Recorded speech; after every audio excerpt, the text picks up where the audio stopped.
संध्या होने जा रहा था, देख रहे हैं कि लंका का राजमार्ग इतना विस्तृत है, देख रहे हैं कि हमारे यहाँ का पूरा जितना किष्किंधा का निर्माण में खर्च होगा, यहाँ एक एक भवन उतने में खर्च बना हुआ है। हमारे यहाँ का पूरा किष्किंधा के जितने राजमार्ग बने हैं, यहाँ तो एक मार्ग उतना बना है, इतना विस्तृत, इतना चौड़ा, जैसे अभी अभी अमेरिका का बना है। उसका देखा देखी लोग आते हैं तो इंडिया कहते हैं कुछ भी नहीं है।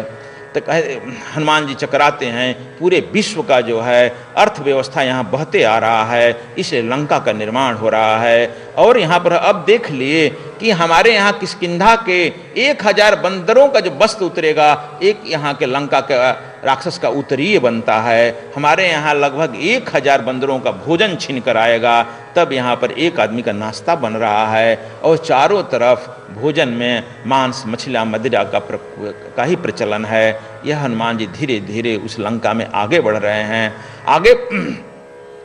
लेकिन यह भी देखते हैं, एक आदमी से जब देख रहे हैं कि जगह भीड़ भाड़ बहुत है, तो समझे कि यही शायद महाराजा का घर, महाराज रावण का घर है। पूछे कि क्या यही महाराज का घर है? कहा कि तुम आगंतुक नए आए हो क्या? हाँ नया है। नौकरी खोज में आए हो? हाँ जी नौकरी खोज में ही आए महाराज के घर चाहते हो। कहा कि देखो हम लोग भी बंदर ही जात के हैं, लेकिन हम यहाँ पर काम करते हैं, इसलिए हमने बता दिया। कोई राजपुरुष तुमको देख लगा तो गिरफ्तार कर लेगा, क्योंकि यहाँ पर बंदरों का आना जाना मना ही है, बंदर जात के लोगों को। इसलिए तुम बचते हुए निकलो, और तुम देखने में नए नए लगते हो, रास्ता भी नहीं जानते हो, इसलिए यहाँ से सीधे 2 किलोमीटर आगे जाएगा, 2 मील आगे दाहिने साइड में देखेगा एक बहुत आलीशान बिल्डिंग बना हुआ है, वही जो है महाराज रावण का है। तुम आगे बढ़ जाओ, रात होने वाली है। लेकिन हनुमान जी कहे कि रात का तो यहाँ प्रभाव ही नहीं है, इतने दीपक इतने जल रहे हैं, मालूम होता कि यहाँ तो सूर्य जगह जगह निकला हुआ है। कहा कि अभी तुम देख रहे हो, मैं जहाँ से निकल रहा हूँ यह तो एक अधिकारी का घर है, और यहाँ अधिकारी पर आज कैबरे डांस हो रहा है, यहाँ पर जो है नग्न डांस हो रहा है, सुरा सुंदरी का भोजन चल रहा है। यह अभी तुम तो यहाँ से बहुत अभी आगे चल जाना है। हनुमान जी कहे कि अच्छा। धीरे धीरे जब आगे बढ़ने पर वहाँ अंधेरा छा गया। जब समझ गए कि आलीशान बिल्डिंग, तो लेकिन चारों ओर वहाँ सैनिक खड़े हैं, जाएं तो कैसे जाएं। आप तो कथा कहानी में पढ़ लिए हैं, लेकिन यह राजप्रसाद है। राजप्रसाद की व्यवस्था राजप्रसाद की तरह होती है, एक साधारण आदमी की तरह नहीं होगा कि तुम आ जाएगा घर में घुस जाएगा। अब तो किसी बाबा के आश्रम में तुम साधारण नहीं घुस सकता है, वहाँ पर कमांडो खड़ा है, दरबान खड़ा है, तो क्या राज दरबार में तुम पहुँच जाएगा? हनुमान जी देखते हैं कि चारों तरफ ब्लैक कैट कमांडो खड़े हैं, कैसे जाएंगे? बहुत ऊंची दीवारें हैं।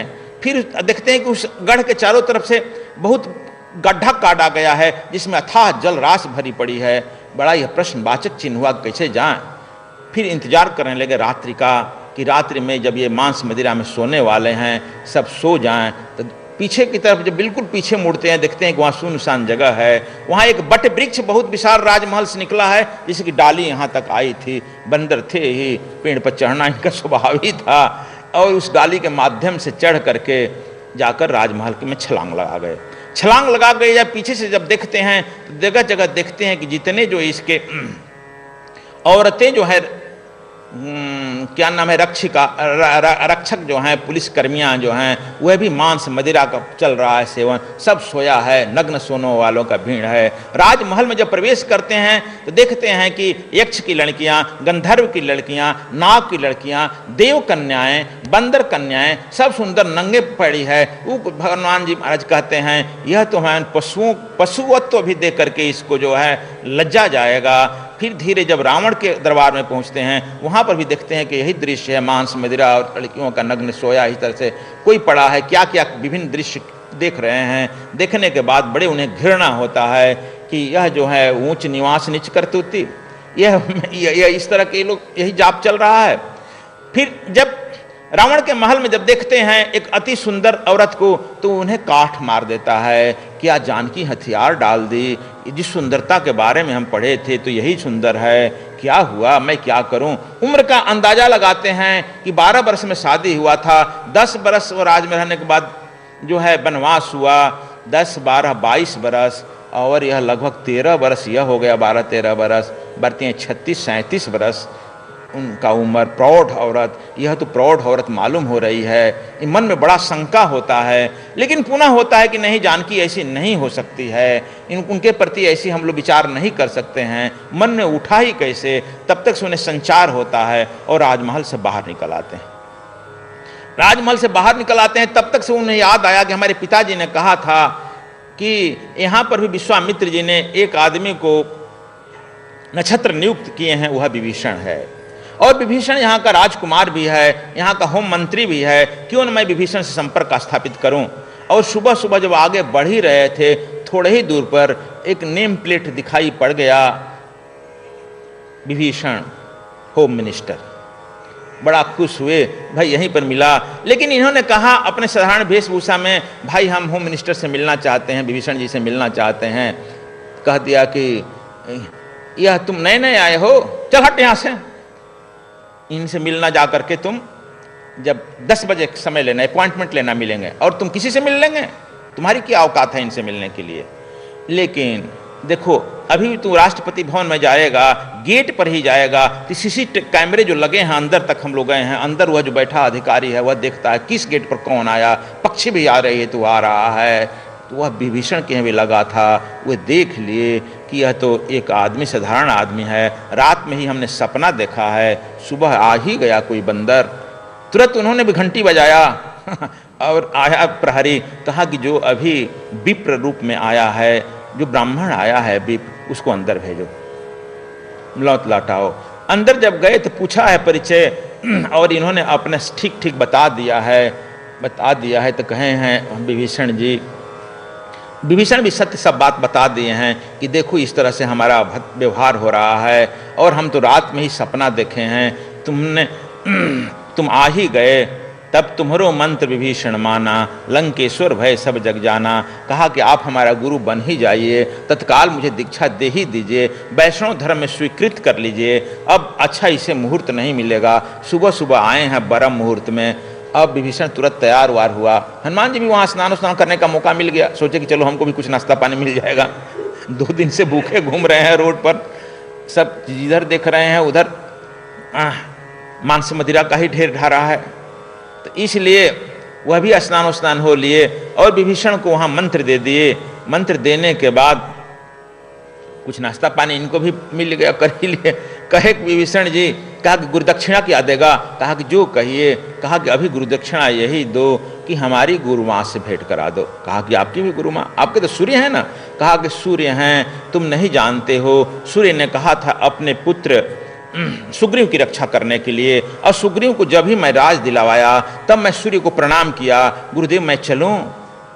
गुरुदेव ने कहा कि नहीं, तुम तो सुग्रीव को किया, यह राम मेरा उत्तराधिकारी है, मेरे ही वंश का है, मेरा ही पौत्र है, मेरे ही पुत्र वधू को एक राक्षस ले गया है, तुमको अब इनके साथ रहना है। इसलिए देखो, अपने गुरु का ही हमने आदेश पालन करते हुए, और इनको भी जब वह गुरु के ही पुत्र पौत्र हैं तो मैं राम को भी गुरु मान लिया। मेरी गुरु माँ तुम्हारे घर पर आ गई है, उनका दर्शन करा दो। तुम होम सेक्रेटरी हो, सारा तंत्र तुम्हारे ही साथ में है। कहा कि देखिए, मैं तो अभी करा देता हूँ आपको, ऐसी ऐसी व्यवस्था कर देता हूँ, आप जाइए इधर से इधर, और मैं यदि प्रत्यक्ष जाऊंगा, आप जानते नहीं हैं, मैं कुछ काम नहीं कर पाऊंगा सदविप्र समाज का। अभी मुझे रावण बंदी बना लेगा या मेरी हत्या करा देगा। इसलिए मैं आपको उपाय बता देता हूं कि आपको अपने घर से पिछले मार्ग से निकाले। देखो, राजपुरुष का काम राजमार्ग से होता है। अभी हम दिल्ली में देखते हैं कैसे राजनीतिक लोग हम लोगों से मिलते हैं जुलते हैं। मिलेगा भी, कहेगा नहीं। वहाँ भी राजनीतिज्ञ जो है पिछले मार्ग से घर से निकाले और कहे कि आप सीधे यह राजमार्ग पकड़कर चले जाइए।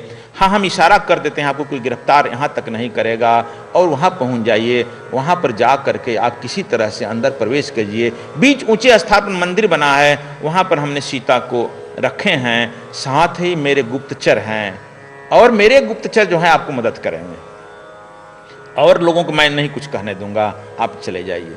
हनुमान जी जब चले तो देखे कि जो रावण का नायक ही पहले मिल गया। कहा, अरे बंदर इधर कहाँ आ रहा है? जानता नहीं है राजमार्ग जो है प्रतिबंधित है, बंदरों के लिए नहीं है, साधारण आदमियों के लिए नहीं है, और जानते नहीं है अशोक वाटिका, इसमें सीता को बंदी बनाया गया। सब अपने हाथ फटाफट शराब के नशा में बोल दिया। शराबी तो सब बोल देता है ना, शराबी सच बोलता है, कहे कि जय साचिदानंद यहीं जाकर अमूल अशोक वाटिका पहुंच ही गए। कहा कहाँ इधर घूम रहा है, नौकरी खोज रहा है क्या? कहा कि हाँ सरकार, हम नौकरी खोज रहे हैं, हम बंदर हैं। दास बनेगा? तो हाँ दास बनेंगे। हमारे घर रहेगा? तो हाँ हम रहेंगे। क्या दीजिएगा? अरे बंदर तू पढ़ा लिखा है, आते आते कुछ मांगने लगा महीना। देखो हम खिला पिलाकर तुमको 5 स्वर्ण मुद्राएं देंगे, फिर तुम कहेगा कि तो हमको 10 रुपया मिलता है तो 5 रुपया क्या देंगे? हम लोग लंका में हैं, रावण के राज में हैं, यहाँ बहुत उचकोत चलता है। देखो तुम चोरी डकैती गुंडागर्दी बलात्कार सब कुछ लंका में कर सकते हो, लेकिन हमको मिलाकर, हमको कुछ देकर पुलिस प्रशासन को, अभी भी तुम बिना पुलिस प्रशासन को मिलाया करेगा तो पकड़ा जाएगा। इसीलिए वह भी कहा कि हमको मिलाकर, लेकिन तू हमारे यहाँ रहेगा? कहाँ हम रहेंगे, हम तो आए ही हैं नौकरी खोजने के लिए। कहा लेकिन हमको भूख लगी है, किसी तरह से हमको कुछ खिला दीजिए कुछ। तो बंदर है, फल खाता है ना? तो हाँ देखो चले जाओ। अपने एक संतरी को बुलाया, नायक एसपी, कहा कि देखो इसको ले जाओ और बाएं साइड में इसको कर देना। सुन बंदर, जो पेड़ से फल गिरे होंगे ना उसको खा लेना धीरे धीरे। देखो महाराज रावण का आने का समय हो गया है, जब महाराज रावण को देख लेना, किसी पेड़ के झुरमुट में छिप जाना, नहीं तो गिरफ्तार तुम भी हो जाओगे, मेरा नौकरी भी चला जाएगा, मेरी नौकरी बचा कर खाना। कहा कि इसके लिए निश्चिंत रहिए, मैं अब तक प्रवेश ही कर गया हूं, आपका तो नौकरी भगवान ही बचाएगा। हनुमान जी महाराज प्रवेश कर गए। जब प्रवेश कर गए धीरे धीरे, तो उनको फल तक कम खाना था। धीरे धीरे देखे कि ऊंचा एक टीला है जिस पर एक बहुत खूबसूरत औरत लड़की बैठी है, लेकिन बड़े ही दीनहीन अकिंचन है, वस्त्र गंदे हो गए हैं और बिल्कुल हड्डी दिखाई पड़ रही है, और लेकिन उसकी ज्योति आभा नहीं गई है, बड़े चिंतित है और राम राम कह रही है। वह सुने, तब तक से प्रहरी आवाज दिया कि महाराज रावण का आगमन हो रहा है। झटपट बंदर थे, पेड़ पर चढ़ गए और पेड़ के ऊंचे टीले पर जाकर छिप गए, जहां से हर एक्टिविटी को वह देख सकें। रावण जब आया तो उन्हें इनको कहा, क्या जानकी अपने मन अब अभी तक कुछ विचार को बदली कि नहीं बदली? जानकी कहती कि बदल दी हूं। क्या बदली है? कहा कि मैं बदल दिया हूं कि इस बार तुम्हें तीर धनुष से नहीं, तलवार से भी नहीं, मैं तुम्हें श्राप देकर मारना चाहती हूं। रावण भाई श्राप देगी? आप तो जानते हो रावण, यह तुम जानते हो कि मैं चलने लगी तब गुरु विश्वामित्र ने हमारे सर पर हाथ रखा था और रख कर कहा था, तुम राम के लिए छाया बन करके रहना, और तुम्हारे खिलाफ कोई भी अत्याचार हो, अपने आंख से यदि कड़क होकर देखेगी वह आदमी जल जाएगा। मैं अपना तीसरा नेत्र खोलना चाहती हूँ तुम पर। रावण घबरा गया कि नहीं नहीं ऐसा मत करो, तुम्हारे प्रेम से ही मैं बात करूंगी। तब वह तृण का ओट ले ली, तृण का ओट, कि देखो मैं तब तृण का ओट मैं अब ले रही हूं, नहीं तो मैं अपने आंखों से देखूंगी, तुम बच नहीं पाएगा। कहा कि मैं जानता हूं कि यहां से भी तुम्हारा तीसरा नेत्र खोला हुआ है, तुम जिस दिन तीसरा नेत्र से देखी कि मैं भस्म हुआ, लंका भस्म हो जाएगा। और यह भी जानता हूं कि तुम्हारा गुरु वहां से एक छोटा सा दाढ़ी उखाड़ेगा, लंका धू धू कर जल जाएगा, तुम उनकी मानस पुत्री हो, इसीलिए मैं तुमसे जोर जबरदस्ती कुछ नहीं कर रहा हूं। तब तुम तृण का ओट लेकर के हमसे बात कर रही हो वैदेही, यह बहुत अच्छा है, लेकिन मैं कह रहा हूं तुम अभी सोच लो, जिस पद के लिए देवताओं की पटरानियां तरसती है वह पद मैं देना चाहती हूं। यह कह दी करे मूर्ख, तुम यह नहीं जानता है हम लोग एक वर्णा हैं, एक बार जिसको वर्ण कर लिए दोबारा हम किसी की तरफ आंख उठाकर नहीं देखते हैं, और काम तो कुत्ता में होता है, तुम्हारे यहाँ सब कुत्ता और पशु का स्वभाव है, यह आर्यावर्त की सभ्यता संस्कृति नहीं है मूर्ख। सीता बड़ा कड़क कर बोली। फिर जब रावण अपने दासियों से कहा, इसे जरा ठीक से समझाओ, यह पटरानी बन जा, और कहकर जब वह चलने लगा तब तक से त्रिजटा आ गई और सब बहुत समझा रही थी, भत्सर बात कर रही थी। तब त्रिजटा आकर कही, अरे पागल तुम लोग क्यों इसको सीते को दबा रही है? मैं अभी सपना देखी हूँ आकि रावण दक्षिण दिशा में जा रहा है, तिल से सराबोर है, और विभीषण को जो है सफेद माला पहनाकर राजगद्दी दिया गया है, भगवान राम आ गए हैं, सफेद पुष्पों को पहन करके आए हैं, देखो सफेद पुष्पों को, पहनकर आ गए हैं। सीता जो है जगत जननी के रूप में पालकी पर बैठकर चल दी है। विभीषण आरती उतार रहे हैं और यहाँ का राजगद्दी संभाल लिए। यह शब्द जो है सुन करके भयभीत हो जाती है कि क्या तुम कह रहे हो त्रिजटा। त्रिजटा उसका इसलिए भी नाम था, ज्ञान वैराग्य और भक्ति का उसमें सामंजस्य था और विद्वान थी, इसलिए उसको त्रिजटा भी कहा जाता था। यह कहा कि तुम लोग जाओ सो और जानकी को छोड़ दो आराम करने के लिए। कहे कि बेटी जानकी, जब तुमको जिस चीज की जरूरत हो मुझे बता देना, लेकिन मन वचन कर्म से कभी हथियार मत डालना। हम लोग तुम्हारे साथ है, विभीषण तुम्हारे साथ है, और जो तुम्हारे खिलाफ थी वह भी तुम्हारे पक्ष में हो गई है आज। साथ ही जब वह भी हट जाते हैं तब सीता व्याकुल हो जाती है कि हमको तो शरीर छोड़ना चाहिए। तब तक से हनुमान जी ऊपर से वह मुद्रिका गिरा ही दे देते हैं। फाइनल टेस्ट साल्ट एनालिसिस जो होता है, फाइनल वह मुद्रिका सोने का आ गया। जब सोने का मुद्रिका देखकर दौड़ती है, कहती है तो राम का है, लेकिन फिर छोड़ देती है कि नहीं, सोना का आकर्षण नहीं है। इसी सोने का आकर्षण मुझे लंका में पटक डाला और यही सोना जो है राम से अलग कर दिया। अब मैं सोना धारण नहीं कर सकती। तब तक से राम ऊपर, हनुमान जी ऊपर से उतरे और सब बात कहने लगे। तब इन्होंने पूछा है कि नर बानर संगत कैसा। शॉर्ट में बता रहा हूँ, जो कथा तुम लोग जानते हो तो क्यों कहूँ। नर बानर की कथा सब लोग आद्योपांत बता दिए कि नर और बंदर का संगत ऐसे हो गया। माता जी आप मेरी माँ हैं। तब इन्होंने भी और आकर के यह प्रथम बार कोई माँ कहा है श्री जानकी को, और माँ कहकर उनके पैर पर गिर गया है। तब ये भी उनके सिर पर हाथ रख कर बोल दी है, अष्ट सिद्धि नवनिधि के दाता, असबर दीन जान की माता। और अष्ट सिद्धि नवनिधि जो कुछ इसके पास था वह तुरंत ही अपने पुत्र को दे दिया, जबकि हनुमान जी इनसे उम्र में बहुत बड़े थे। लेकिन यही भाव है, भाव से ही भाव साधना शुरू होती है। इनकी भावना पवित्र थी। तो देखो बिना मांगे मिल गया, सिद्धि नवनिधि के दाता, असबर दीन जान। सद्गुरु स्वामी कृष्णायन जी महाराज का छत्तीसगढ़ कार्यक्रम। सद्गुरु स्वामी कृष्णायन जी महाराज दिनांक 15 से 17 फरवरी 2015 तक छत्तीसगढ़ में उपस्थित रहेंगे। दिनांक 17 फरवरी 2015 को ब्रह्म दीक्षा का कार्यक्रम संपन्न होगा। दिनांक 17 फरवरी 2015 को सत्य सनातन यज्ञ का आयोजन भी किया जाएगा। सभी भक्तों और श्रद्धालुओं से निवेदन है कि सत्य सनातन यज्ञ में तन मन धन से सम्मिलित होवें। अधिक जानकारी के लिए संपर्क करें आचार्य संतोष शर्मा 093 00 90 3477, आचार्य पवन अग्रवाल 078 79 12 0006। सद्गुरु स्वामी कृष्णायन जी महाराज का राजस्थान कार्यक्रम।